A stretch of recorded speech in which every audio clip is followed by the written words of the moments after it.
呢幾日咧我都講物業啦咁樣，咁又西又問一個好老生常談問題。我想講講，如果有啲冇留意呢幾集嘅話，我想講講而家我講投資唔喺呢一個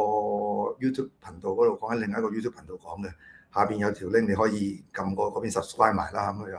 咁有學生又問一個老生常談問題，就係究竟買樓好定租樓好咁樣。咁老實講，我嘅諗法都係好 old school 嘅，真係嘅，就係咩咧？我都覺得係買樓好過租樓嘅，因為始終咧買樓嗰個你供款嗰個位置咧，即係做銀行按揭之後供款嘅位置裏邊咧，個過程裏邊嗰筆錢，即係嗱，我假設而家你供樓同租樓都係要俾相同筆錢，好唔好啊？即係即係你自己計條數啦，總之係相同啦，假設接近相同啦咁樣。咁老實講，我租樓我俾嗰筆錢就冇咗就冇咗㗎啦。啊，供樓咧就唔同嘅，供樓咧就係裏邊點都有一嚿本可以供，即係供緊啲本金嘅，裏邊有一 part，即係你俾每個月俾嘅錢供樓有一 part 係會供本金嘅。如果息口低嘅話，而家就息口唔叫低啦，即係息口低嘅話，如果厘幾兩厘嗰陣時嘅話咧，真係好大嚿咧，五六成咧係供緊本金嘅。咁你供樓咧，唔係你租樓咧，你包個租金咧就冇嘅，呢樣嘢俾咗就冇咗㗎啦咁樣。你嗰個供咗咧，如果你買棟樓出嚟咧，嗰嚿錢就翻嚟好爽嘅喎，真係爽嘅喎咁樣。咁所以變咗，如果即係大前提都係 assume 一樣嘢咧，就係話如果供樓同埋租都係相同數目嘅話，咁樣咁你當然要購埋，即係你當然要考慮埋嗰啲管理費啦，係咪啊？你即係供樓你仲要額外俾管理費咁樣，咁你租樓即係唔使俾管理費，因為通常包埋㗎嘛，係咪咁樣？咁所以你兩條數你自己平衡翻相同數目啦咁樣。咁所以變咗係通常都係傻啲嘅咁樣。咁如果你話供平個租就更加傻啦，係咪啊？供平個租嘅情況之下，我俾嗰嚿錢仲細啲咁樣，仲有得有嚿嘢留翻嚟供個本金咁啊，更加傻啦，係咪咁樣？咁但係所以咁租金就俾咗就冇咗噶嘛咁樣。咁所以變咗，譬如話喺而家嚟講，香港嗰個環境嗰個物業環境嘅話，租金都仲係企得高，不過租金企得高得嚟都唔夠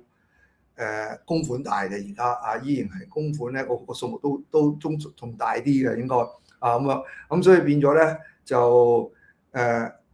你話供好定係租好咧咁樣，咁就真係兩睇啦，你自己覺得啦咁樣。咁同埋你記住一樣嘢就係話呢樣嘢唔係有陣時候唔係到你決定嘅喎。因為對我嚟講嘅話咧，我後生嗰陣時因為我都老啦嘛，係咪？我買第一個單位樓咧，我係好驚嘅，即係我唔係好，即係我見到十幾年，即係上10年咧，啲年青人買樓好似好爽、好簡單咁樣，話買係買，咁跟住啲發展商俾啲咩議案又乜嘢都好啦，係咪？或者咩延遲供款又好、延遲俾錢又好啦咁樣。哇！我見到呢啲我啊驚啦，真係我第一次買樓，我俾個地產代理笑啊，因為嗰陣時首先我第一次買樓已經唔係後生，我已經係32歲、32、33歲㗎啦。其實我個年代咧，冇人20零歲買樓嘅，大佬個個都係要做一段日子，揾一段即係錢20歲嗰陣時俾人鬧下，歷練下先開始慢慢揾到錢，先去咁即係儲到夠錢先去買樓㗎嘛，係咪咁樣都唔會諗住後生20零歲就諗住買樓嘅咁樣，即係大家都係租下樓咁樣即係有本事出去租下樓咁樣享受下自己即係長大咗嘅個人生活啦咁樣，都唔敢咁快諗住買樓住嘅。根本喺我個年代嚟講係嘛，起碼過30歲之後先諗嘅，大家都係真係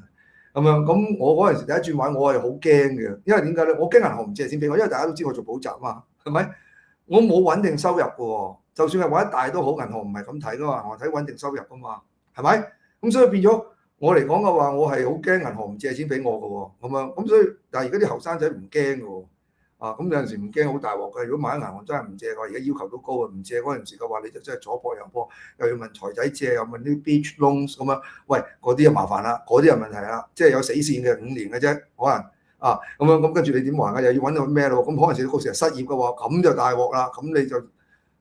焗住就棟樓供唔到落去啊，斷供就要即係賣出去啦，咁樣係咪啊？或者俾人哋俾銀行收樓啦咁樣。咁所以變咗就係話，即係我第一個單位買咧，我仲驚死銀行唔肯借錢俾我，仲問個地產代理通常銀行即係佢冇必要答我嘅，不過順便問下佢啊。通常咧，如果銀行我俾個70%嘅話，係咪唔使睇我嘅任何資料咁樣？嗰個年代即係廿幾年前。咁樣，咁我地產代理都照答我啊，唔使啊，林生你俾50%嘅話就已經得㗎啦，佢唔睇㗎啦，咁樣啊咁樣，咁到我真係申請嗰陣時嘅話，咁啊銀行肯借錢俾我，唔使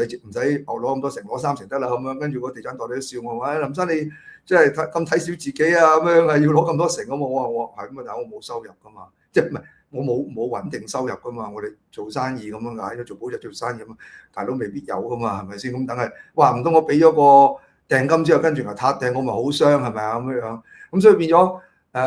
嗰陣時，咁嗰陣時啲樓好平嘅，沙士啊嘛，咁樣啊，即係我第一個單位港灣豪庭啊嘛，百五萬啫，成樓都係嘛，即係你唔好羨慕啦，而家冇呢一個，咁嗰陣時你諗乜？嗰陣時物價先得㗎，嗰陣時大家落個早餐18蚊嘅啫，而家40蚊嘅要，係咪先？所以你又咁樣講嘅，你咁睇就話阿 Sir 都係啊，樓價好明顯升幅大過嗰個嘅物價通脹。嗰個通脹率啊，係咪？係啊，所以老人家點覺得成日講買樓好咯。但係問題就係你要記住一樣嘢，就係你唔好亂咁買，你要量力而為，因為買樓好兇險嘅。其實喺申請按揭嗰陣時，嗰個過程裏邊嘅話，我哋以前都唔算快煩氣，但係而家有陣時，即係你啱啱好嘅話，你好驚嘅，真係好驚嘅咁樣。所以變咗，即係你問我話租樓定買樓好嘅話咁你如果有家庭有細路哥，梗係更加要買樓啦，唔通要個細路哥周圍走咩？係咪？咁你個人啊單頭啦，好唔好咁樣？單頭點啊，阿 Sir 咁樣，有本事咪供咯，真係咁樣。因為供10年8年哇，你都發覺好開心嘅，因為你發覺咦好多賣出去嗰陣時有嚿翻嚟㗎咯喎，係咪啊？但係租樓就10年8年都係冇嗰嚿翻嚟嘅喎，你俾咗就俾咗㗎咯喎，係咪啊？咁有陣時佢某個程度供樓都好似逼你儲錢嘅，尤其是香港你都知道啦，香港冇好似深圳內地咁樣有70年嗰個嘅死線噶嘛嚇，地權嘅死線噶嘛，香港會有保養噶嘛，係咪啊？即係其實呢樣雞同雞蛋嘅問題，就係因為70年嗰個地權內地啊，啲人都唔願意做保養，都唔知保養嚟70年後都可能都唔知發生咩事，應該係咁講嚇，唔知點咁樣。咁所以又唔做保養啲樓，更加20-30年就殘咗。但係香港20-30年保養一次係咪？咁就又唔同啦，係咪啊？咁樣即係可以，譬如啲美孚新村都好舊啊，但係都仲係住得人㗎嘛，我 OK 㗎嘛，係咪啊？咁樣咁所以變咗就係你問我租樓定供樓好嘅話，咁老老實實講，我都覺得係買樓供係好啲嘅，真係。